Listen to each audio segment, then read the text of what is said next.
ajuste de la PIP. Vamos a trabajar con esto, con este tema que tiene que ver con las medidas protectivas no solamente de pacientes estresados. Trabajamos con pacientes estresados y ese ajuste de la PIP porque tocamos el tema, pero también el ajuste de la PIP tiene que ver, como ya lo hemos visto anteriormente, también en pacientes o en sujetos, por ejemplo, con EPOC, para el contrabalanceo, ¿se acuerdan que lo hemos trabajado? Entonces, vamos a ajustar la PIP la más baja posible para alcanzar la mejor oxigenación. Y esto de la mejor oxigenación hubo ya hace 21 años, esto fue publicado, esta tabla de titulación en la revista científica, en la RDC.net. No me sale, es muy difícil para mí la, el repetir esta. Bueno, esta revista científica publicó, ya en el 2000, año 2000, publicó a partir de estudios multicéntricos cómo titulaban la PIP justamente en pacientes estresados para generar conductas y estudios para justamente titular la PIP de acuerdo a qué criterios, a objetivo de saturación, ¿sí? Y dentro de ellos hubo criterios diferentes, por eso hay dos tablas. Una fue realizada o confeccionada con la PIP más o baja y la FIO2 alta. Por ejemplo, aquí nos vemos, por ejemplo, si tengo por ejemplo, una PIP, vean esta imagen aquí, tengo una PIP de 10, ¿sí? Y tenemos para esa PIB de 10 una FIO2. Comenzamos ya anteriormente de 8 con una FIO2 del 50%, 60%, 70%. O sea que toleraban para un objetivo de saturación, toleraban una PIB de 10 e incrementaban la FIO2 al 70%. Si vamos a la tabla de abajo, una PIB alta y baja FIO2, si nos paramos aquí con 10, vean la diferencia. Aquí con 10 al 70% la FIO2 y aquí con 10 al 30%. Vean, entonces, y vean cómo se van incrementando, por ejemplo, para este 70%, por ejemplo, aquí tenemos una PIB de 20 casi, ¿no? Porque ya el 50% después pasan al 0,80, pero vemos que se mantiene con una PIB, por ejemplo, entre 18 y 20 para setear, por ejemplo, una FIO2 del 50%. Y aquí vemos que ya con el 50% con una FIO2 de 8 al 10, aquí que más que la duplican. O sea que diferentes formas de titular la PIP, ya sea teniendo en cuenta una FIO2 baja, para eso abría más el pulmón, mantenía una mayor capacidad de reserva funcional, priorizando justamente la reducción de la FIO2 o al revés. Estas tablas fueron muy utilizadas. Hoy quedaron puntualmente como un recordatorio de las cosas que se fueron haciendo. eh, y estas han servido puntualmente mucho para generar evidencias y generar, por ejemplo, hubo trabajos en los cuales para alcanzar los volúmenes, por ejemplo, volúmenes adecuados, volumen tidal, corrientes pequeños para este tipo de pacientes, parámetros protectivos, inicialmente se manejaban volúmenes muchísimo mayores. Estamos hablando que BT, volumen corriente de 8, de 9, 10, 13 litros por kilo de peso. Y hoy parece muy lejano, pero estamos hablando de 30 años atrás, poco menos, 25 años atrás. Hubo estudios en los cuales, inclusive el último creo que fue en el 98, 99, donde también estudios multicéntricos, donde dos grupos de pacientes se los ventilaban, un grupo con parámetros de volúmenes de 10 a 11 mililitros grandes, son volúmenes grandes por kilo de peso predicho, con respecto a otros ajustados a estos parámetros protectivos que estamos hablando de distrés. Claro, la mortalidad se incrementó grandemente en ese grupo de pacientes que manejaba con altos volúmenes y entonces se suspendió estas comparativas que estaban haciendo y claro, se ajustó a los volúmenes más pequeños, protectivos. Gerardo, podés hablar, ¿eh? ¿Querés comentar algo? Dale. Muy buenas tardes. Hola, ¿qué tal? ¿Cómo estás, Gerardo? Sí, se desactivó el audio. ¿Sí? Me parece que es su internet, licenciado Claudio. ¿Cómo? Me parece que es su internet, licenciado Claudio. Ah, ah, ah. Ah, bueno, bueno. Sí, bueno. Cualquier cosa podés en el chat, Gerardo. Bien. Bueno, fantástico. Entonces, también el ajuste de la PIB según compliance. Por ejemplo, aquí vemos un caso como para mostrarles. Aquí tenemos la presión meseta, ¿no? O presión alveolar, ¿sí? Esto tiene que ver con la presión meseta, es con una pausa inspiratoria, ¿verdad? El volumen que se integró en el tiempo inspiratorio. La pausa inspiratoria genera un retroceso elástico del pulmón. Cuando se administra el volumen, se distiende, ¿está bien? Cuando se genera una pausa, se produce, en ausencia de flujo, se produce una retracción del pulmón y se genera justamente lo que mide en la pausa, la meseta, es la presión del alvéolo, la presión plató, la presión de meseta. Bien, fantástico. Bien, aquí tenemos una presión plató de 26.7 centímetros, que es lo que generó. Pero también notamos una gran resistencia que tiene que ver con la presión pico menos la plató, que ya vimos, ya hicimos los cálculos y todo esto que ya lo conocemos. Aquí, para realizar, por ejemplo, la compliance, recordamos el tema, tenemos que tener en cuenta el volumen corriente que administramos, son 350, ¿está bien? Dividido la presión meseta, 26.7, menos la PIB, que es 15.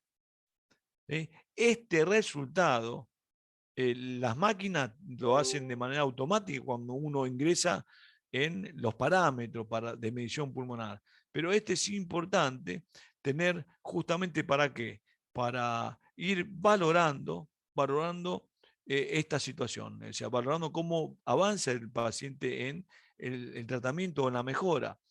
Y aquí vemos la PIB y la presión de conducción, que tiene que ver con la presión meseta o plató menos la PIB. En este caso tenemos una PIB de 15 y la plató de 26. La diferencia son 11,7 y tiene que ser menor a 15 centímetros. Si es mayor, se produce una mayor distensividad a la entrada puntualmente, a la entrada del flujo del volumen, y esta mayor distensibilidad o genera mayor deformación y esto genera lesión. Ahora, si hablamos de la PIB, con la mejor compliance o distensibilidad. Entonces, por ejemplo, si yo veo que tengo una PIB de 15, y ahora vamos a ver cómo se puede medir por diferentes formas, ¿no? La mejor PIB. pero una PIB de 15. Y le incremento a 16, un centímetro, y la presión plató no cambia el parámetro, se mantiene en 15, perdón, se mantiene en los 26.7 que está en 26.7, bien, fantástico. En vez de, tengo una PI de 15, le incremento un centímetro más. Normalmente debería incrementarse también la plató, porque va incrementando la presión de abajo, la presión basal. Pero puede ocurrir que ese centímetro que estamos administrando genere un mayor reclutamiento, que abra unidades que estaban semiabiertas y que al administrar mayor presión de base se mantienen abiertas y no incrementa la presión total. Entonces, si yo, por ejemplo, le incremento la PIB de 15 a 16 y la presión plató se mantiene en 26.7, es un indicador de que está reclutando y que claramente con ese cambio, si no hay cambio, si la hemodinamia se lo banca, ¿qué quiere decir esto? Que no se cae la tensión arterial, si no se incrementa la frecuencia cardíaca, o sea que si la hemodinamia se mantiene la tensión arterial, esto va a generar este cambio, va a generar una menor presión de conducción, porque ya pasaría en vez de tener una PIB de 15, 16, ¿no? 26.7, que es la PIB, menos 16, ahora son 10.7. Entonces quiere decir que ahora la presión de conducción va a ser menor y va a generar menor deformación alveolar. Entonces, por un lado va a mejorar porque va a tener menos deformación y por otro lado va a mejorar la oxigenación porque al tener el pulmón más abierto y a generar mayores unidades en contacto o con darle mayor posibilidades a la hematosis, va a impactar en la oxigenación y quizás de unas FIO2 que quizás estamos administrando una 60%, pueda bajarla al 55%, manteniendo una saturación de 94-96%, por ejemplo. Entonces, ajustamos la PIB a la mejor oxigenación y o la mejor compliance.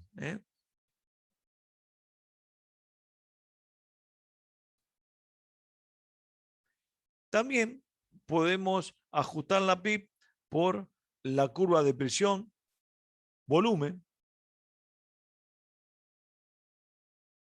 ¿Sí? Esto también ya lo hemos visto, este bucle, ¿no?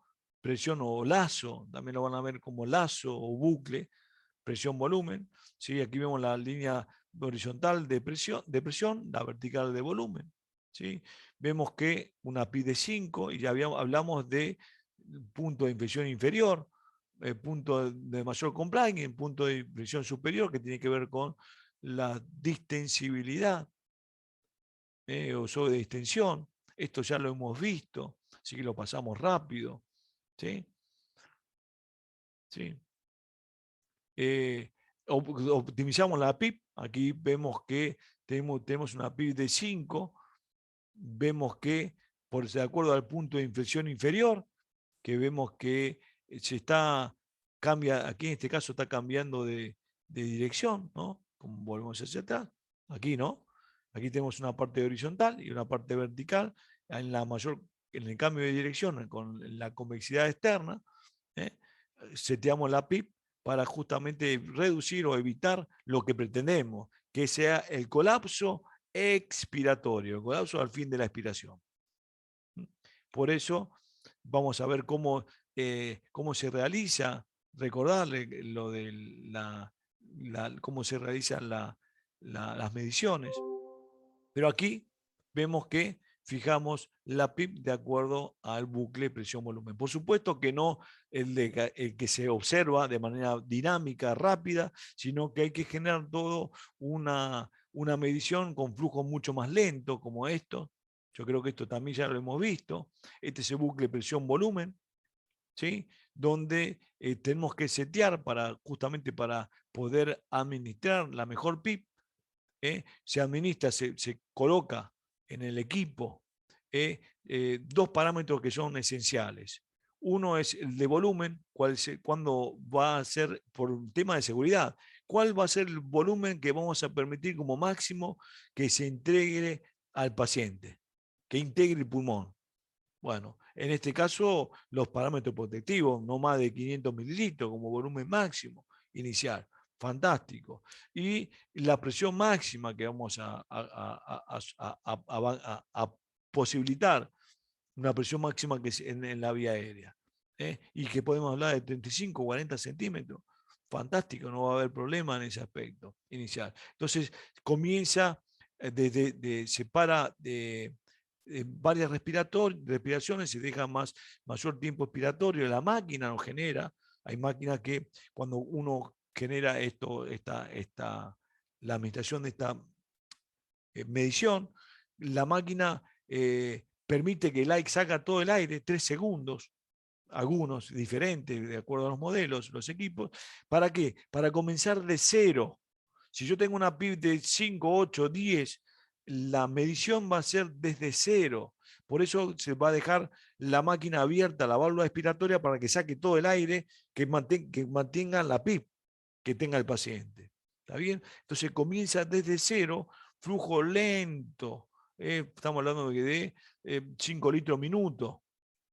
Y se interrumpe la entrega de flujo cuando se alcanza uno de estos valores, o el volumen o la presión, o el volumen máximo o la presión. Cualquiera fuese el primer valor que se alcanza, se interrumpe el flujo y pasa a expiración. Aquí vemos el punto de inflexión inferior, el punto de inflexión superior. Con esto, con esta posición, con el mando giratorio, me permite ir moviendo, ir bajando y subiendo para poder validar cuáles son los límites del punto de inflexión superior para evitar la sobredistensión y el punto de inflexión inferior para evitar el colapso al fin de la expiración. Entonces, con esta bucle presión-volumen, podría ajustar de manera adecuada la PIP, justamente para reducir el impacto de el atelectrauma, ¿no? El colapso expiratorio al fin de la expiración. Otro valor que uno pues, se puede observar en la ventilación y de manera dinámica, o sea, sin tener que realizar más allá de la afinada mirada, es en la curva de presión-tiempo. En las curvas normales de un paciente que está ventilado por volumen, ¿sí? Sin hacer absolutamente nada, observar las curvas de presión-tiempo en el modo control de volumen. ¿Está bien? Entonces vemos que, vamos a ver esta que está aquí en el medio, que, vamos a ver las tres, pero esta que está aquí en el medio, vemos que en la medida con un flujo, una entrega de flujo cuadrática, o sea, constante, modo volumétrico, entrega de flujo constante, ¿está bien? Entonces, en la medida de que se va integrando el flujo, aumenta la resistencia. Entonces, la curva de presión se va incrementándose, increyendo progresivamente en la medida que va avanzando el tiempo expiratorio.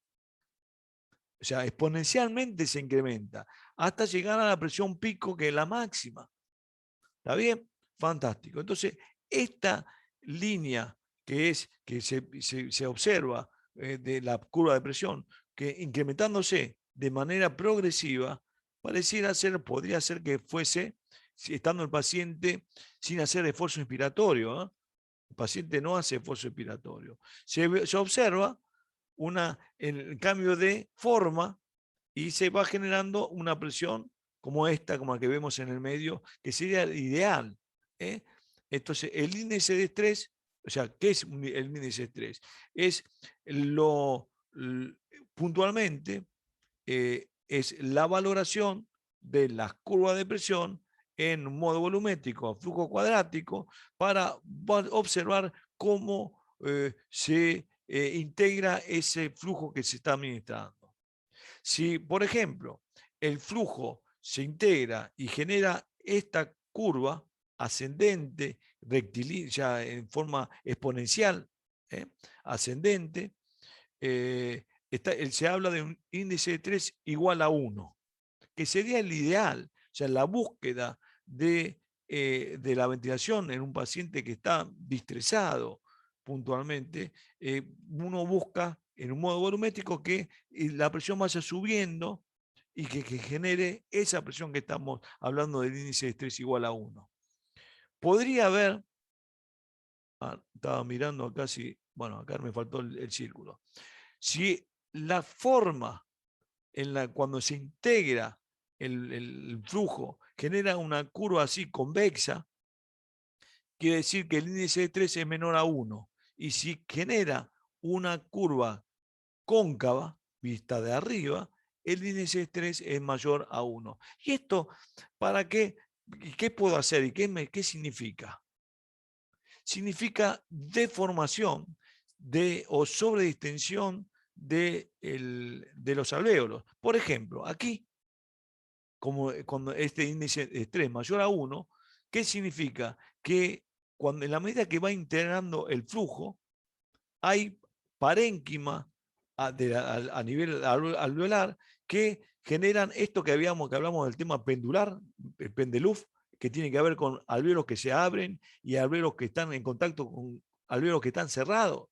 Bueno, el hecho de que se administre un flujo y que genere esta forma hace que genere deformación por justamente, o qué necesita, o cómo lo resuelvo, incrementando la PIB. O sea, si yo veo, por ejemplo, un índice de estrés mayor a 1, ¿cuál es la respuesta? La solución es incrementar la PIB para abrir mayor o generar mayor estabilidad alveolar y reducir los cambios de forma.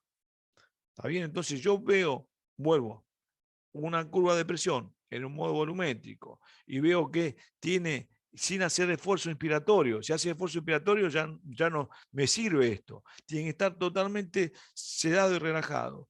No hace esfuerzo inspiratorio y noto que en vez de incrementarse la presión en forma exponencial, lo hace en forma cóncava, vista de arriba.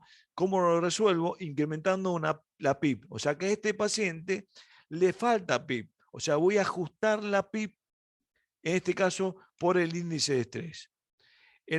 Aquí, en la primera curva que está a la izquierda, que tiene una convexidad externa, en este caso está sobredistendido. ¿Qué tengo que hacer? Bajar la PIB. O sea, el índice de estrés me sirve para fijar la PIB y para valorar si está sobredistendido. La respuesta es bajar el nivel de PIB o que le falta PIB cuando el índice de estrés es mayor a 1, que en este caso que tiene que ver por la deformación. Me recuerdo que el paciente tiene que estar sin hacer esfuerzo inspiratorio. Otra forma también de setear la PIB es a través de la manometría esofágica. Vamos a hacer algunos recuerdos fisiológicos de lo que ya hemos visto en las primeras clases, pero no está al alcance de todos los ventiladores y de todas, pero ahora se me corrió, no está al alcance de todas las unidades. Yo tengo que, lamentablemente, no tengo la experiencia de trabajar, no he podido trabajar nunca con las mediciones esofágicas, están buenas, pero no tenemos, en las unidades que he trabajado no he tenido este tipo de equipos con estas posibilidades. La medición o la manometría esofágica nos permite ajustar la PIB para evitar justamente el colapso al fin de la aspiración y nos permite también mantener parámetros protectivos. Ahora vamos a ir viendo rápidamente estos conceptos.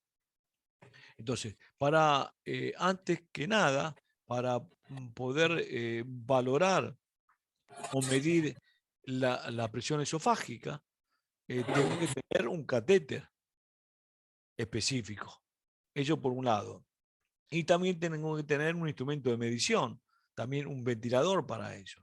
¿Sí? Aquí es el catéter o el balón esofágico, se coloca a través del naso, por a través de la nariz, ¿verdad? O por a través oral, por la boca. El catéter tiene un balón distal que se insufla. Hay diferentes marcas, 0,5 a 1 mililitro. Se insufla en el tercio distal del esófago y se conecta a la máquina. ¿Sí? Y nos miden, nos marcan, por ejemplo, estas mediciones que tienen que ver con las mediciones esofágicas o la PES, que es la presión esofágica. La presión esofágica tiene, aquí vemos, ¿no?, que está colocada aquí, la sonda, parece que este caso es orogástrica, ¿sí?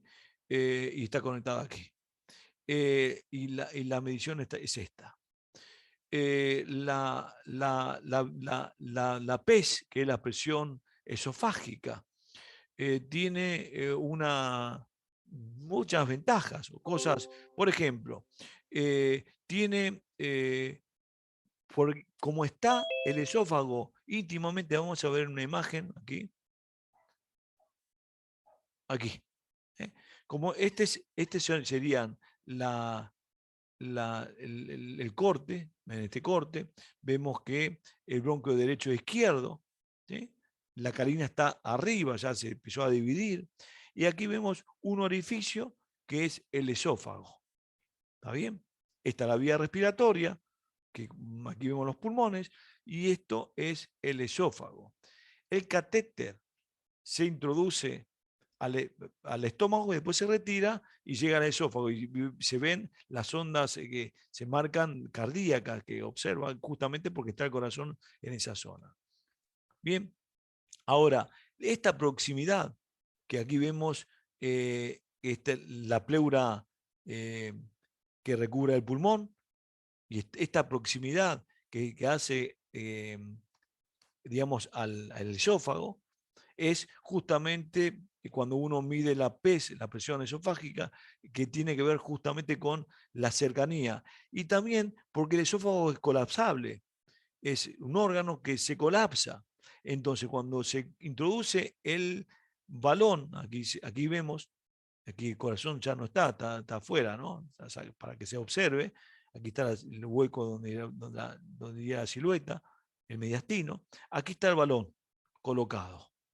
¿Está bien? Entonces, en el esófago. Entonces, las presiones que se generan en la pleura, el esófago las puede medir. Y entonces, entonces es un símil, es como si esa presión esofágica es como si uno estuviese midiendo la presión pleural. Es porque por la cercanía y por la característica del esófago.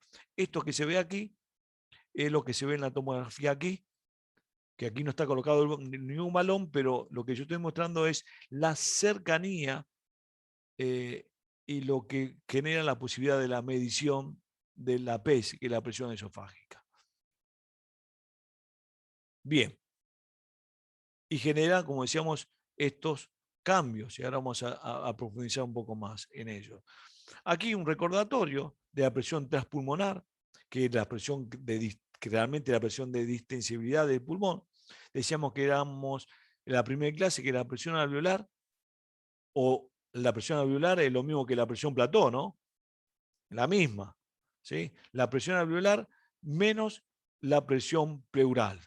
Si yo tengo en cuenta, tengo un catéter que estoy midiendo puntualmente la PES, la presión esofágica, y digo que es un susodicho, como si fuese la misma presión, por la contigüidad y por la característica del esófago próximo a la pleura, y las presiones que generan las pleuras sobre el esófago y sobre el balón que vamos a colocar.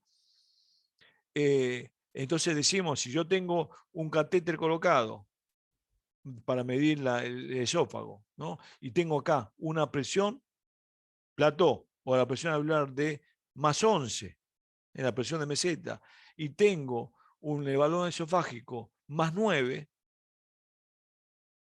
que es la presión pleural, hago la cuenta, presión transpulmonar, es presión alveolar 11 menos la presión pleural, que es 9, 11 menos por más, menos.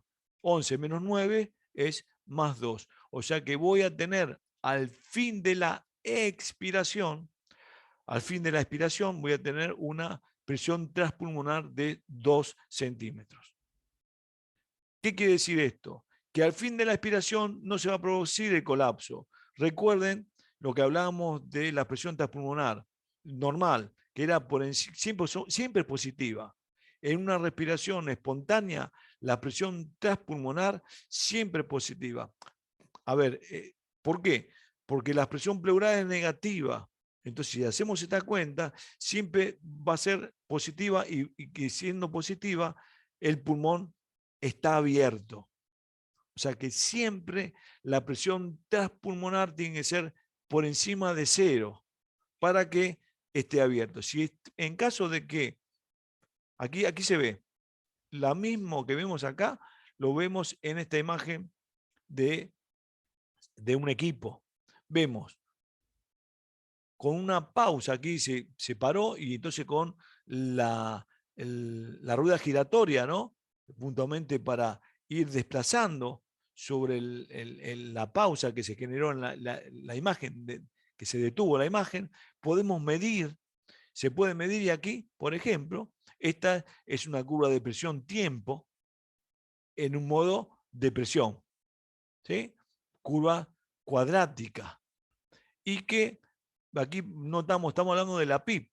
Entonces, vemos la PIP, o sea, la presión positiva al fin de la expiración, la medimos y tiene 11.1. O sea,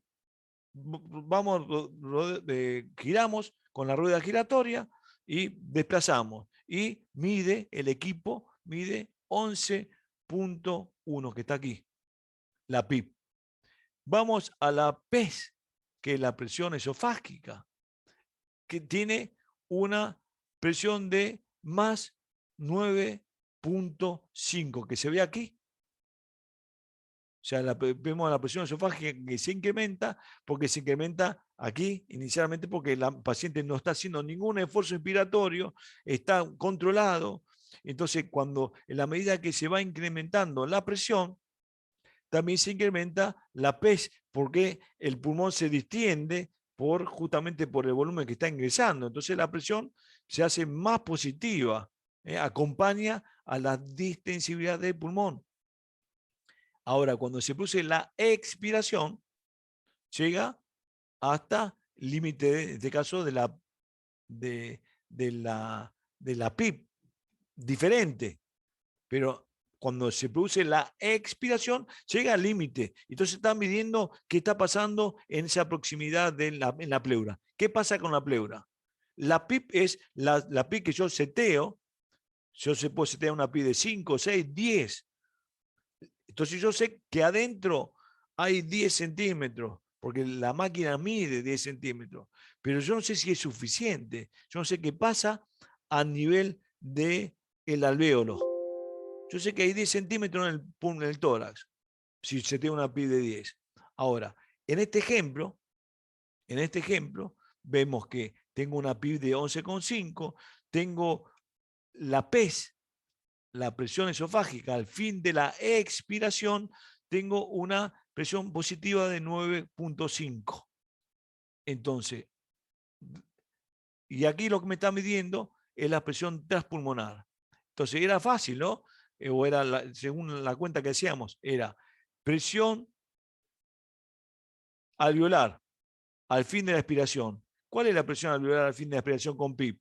La que yo seteo. Aquí se está midiendo 11,5. O sea, cuando la presión de meseta al fin de la expiración es la PIP. La presión de meseta al fin de la inspiración es la plató. ¿Está bien? La plató es al fin de la inspiración y al fin de la expiración es la PIP. ¿Está bien? Fantástico. Bueno, entonces aquí vemos que al fin de la expiración la presión pleural o esofágica es más 9,5. Entonces, hacemos la cuenta. ¿Sí? Presión alveolar, 11 más 11,1 menos la presión pleural, menos, en este caso pleural es más 9,5, menos por más menos, y nos da una presión, en este caso, una presión alveolar, perdón, transpulmonar de 1,6. Más 1,6. Es fácil, es lo que hicimos, las cuentas que estamos hablando de esta cuenta aquí. Exactamente la misma. Estamos hablando de la, con pequeñas diferencias, ¿no?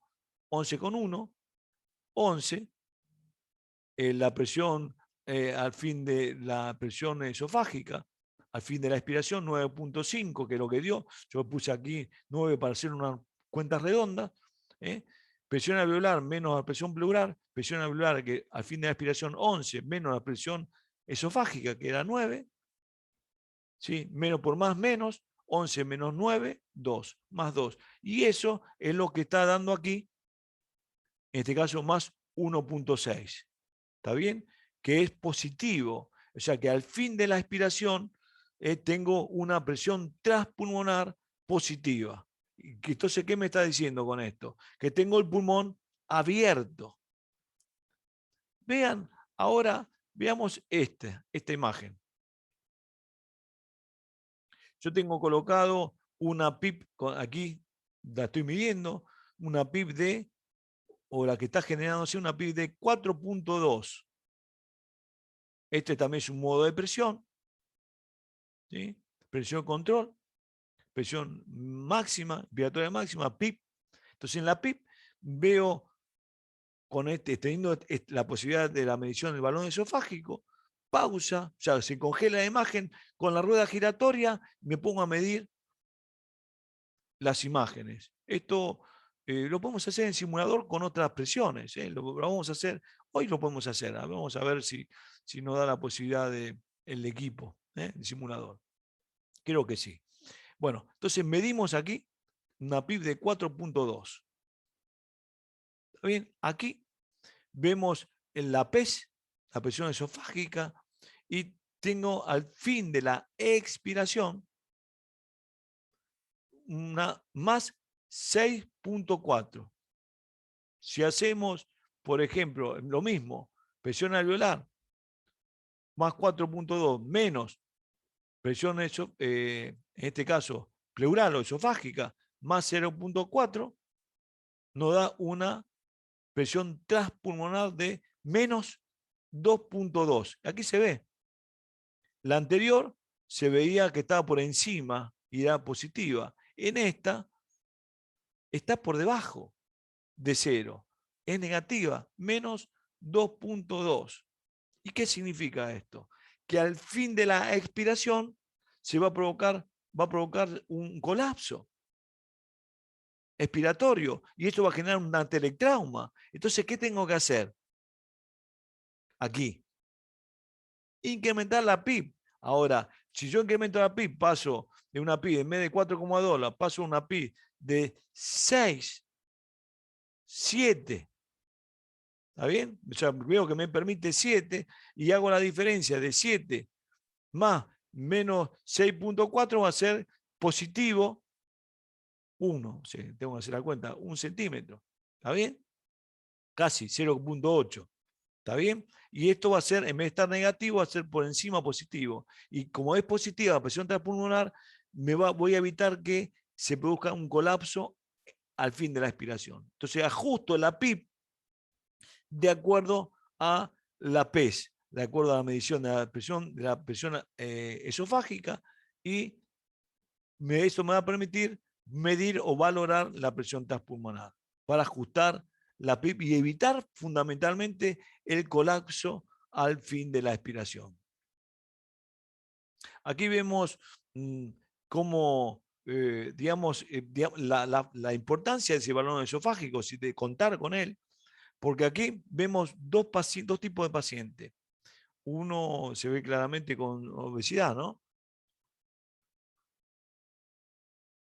sobrepeso. Con el mismo volumen y con la misma entrega de, digamos, de tiempos y todo, el paciente que estamos con sobrepeso va a generar mayor resistencia, mayor presión.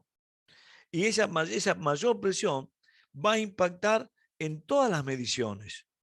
Entonces, quizás, seguramente, y hablamos de los índices de masa corporal, ¿se acuerdan que hablamos de...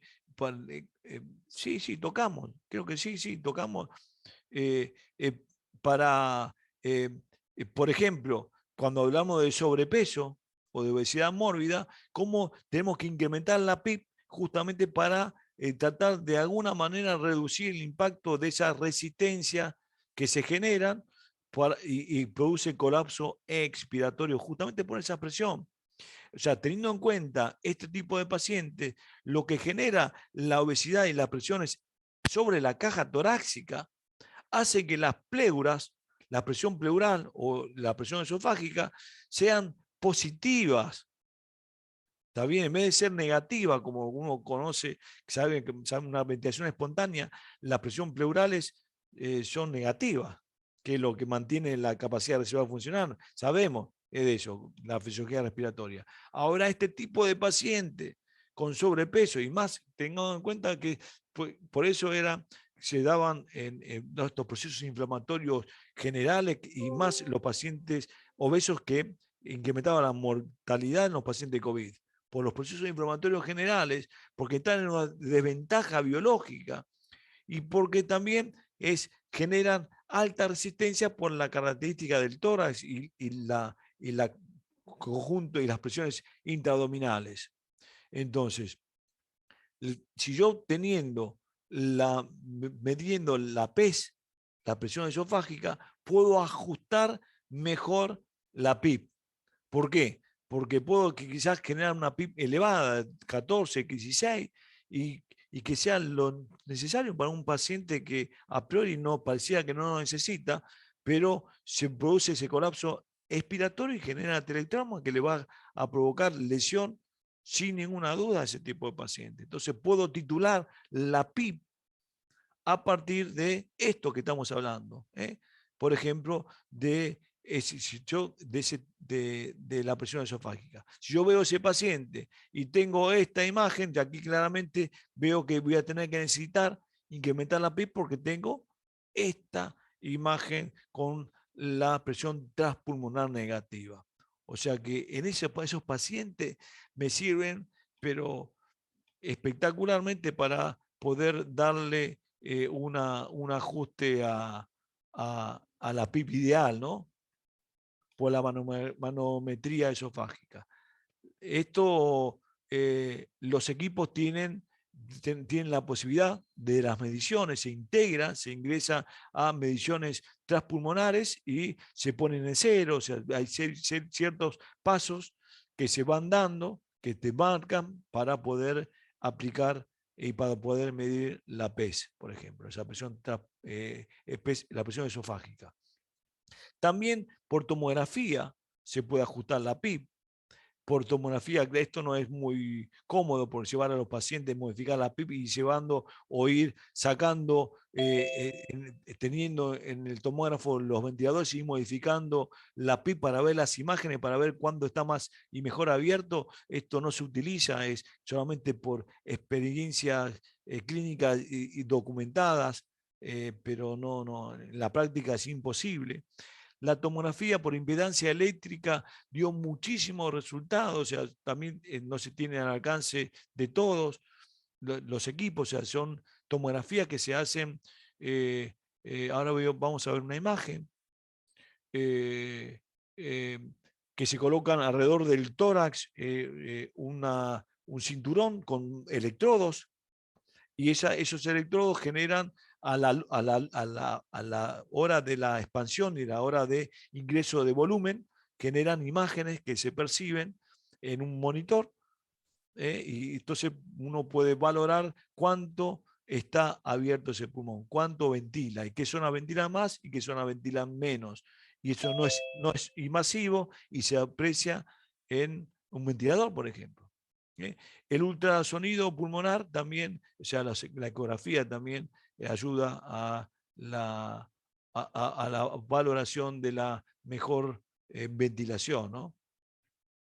Eso claramente son equipos que se están trabajando mucho, ¿sí? Y están conformados kinesiólogos que trabajan justamente con las mediciones de la distensividad de las pleuras y o también del diafragma para saber y ir valorando la actividad, el ancho, las dificultades que va a tener el paciente con esas altas tasas, altas presiones, puntualmente teniendo en cuenta que va a complicar la salida del ventilador, ¿no? Aquí vemos, por eso esos equipos se trabajan en equipo, ¿no? Y continuamente se están midiendo a través de la ecografía para los ajustes.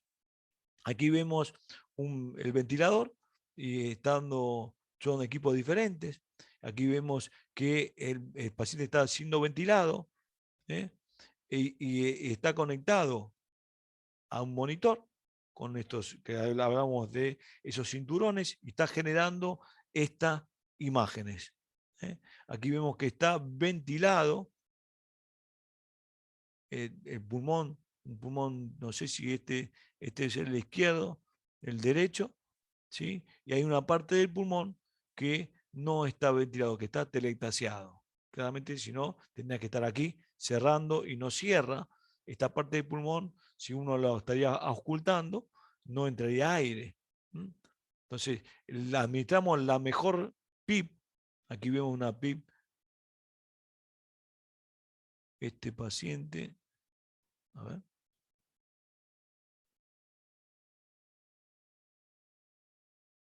Una PIP de 8, una relación IA invertida con, ¿sí?, tiempos inspiratorios cortos, ¿sí?, presiones medias, altas, tratando de reclutar al paciente, pero consulté con la técnica, se ve que se van abriendo, esto está bien ventilado, ¿no? Entonces con esa forma puedo ir ajustando a la mejor PIP. Vamos a hacer una pausa y después vamos a continuar con los parámetros para una ventilación protectiva. ¿Sí? Hacemos una pausa de 15 minutos, ¿me parece?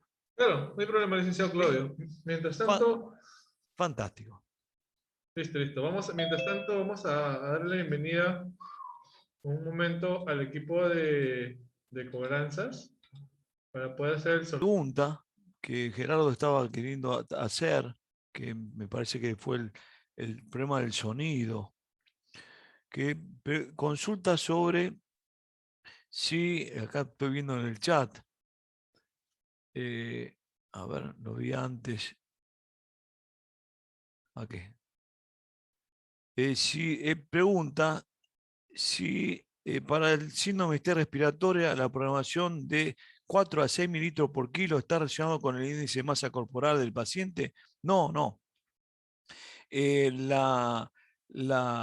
Estos mililitros de 6, de 4, 5 mililitros, 6 mililitros por kilo de peso, está relacionado con la talla, está relacionado con ese peso predicho que, que tomamos en cuenta de acuerdo a la talla, y ahí lo ajustamos a estos 4 a 6 mililitros. Mejor 4, mejor 5 que 6 todavía. ¿Está bien? El tema del índice de masa corporal, sí, lo tomamos en cuenta para generar o para incrementar la PIP. Puntualmente, índice de masa corporal o paciente con índice de masa corporal de 40, por ejemplo, trabajamos ya con PIP superiores, igual o superiores a 10 centímetros de agua, aunque no tenga el paciente, aunque no esté distresado. ¿Está bien? ¿Y eso por qué? Porque sabemos que hay un micrófono abierto. Porque sabemos que las presiones que se van generando, que se van a generar, esas presiones que de este paciente que vimos aquí, de este paciente el gordito aquí, el que paciente con sobrepeso, sabemos que esto va a impactar en el colapso respiratorio. O sea que mantenemos los parámetros protectivos de volumen, ¿sí? De acuerdo a la talla, de acuerdo a la tasa, parámetros protectivos, y si incrementamos la PIP justamente para reducir el impacto de las presiones que genera el tórax y el abdomen de un paciente con sobrepeso. ¿Está bien? Entonces, el volumen son lo mismo, relacionado al peso predicho, ajustado a la patología, incorporamos PIP por el incremento de masa, de índice de masa corporal. En eso, ahí está tu pregunta cerrada con ese tema, con respondida, ¿no? Creo que a eso apuntaba la pregunta. Bien.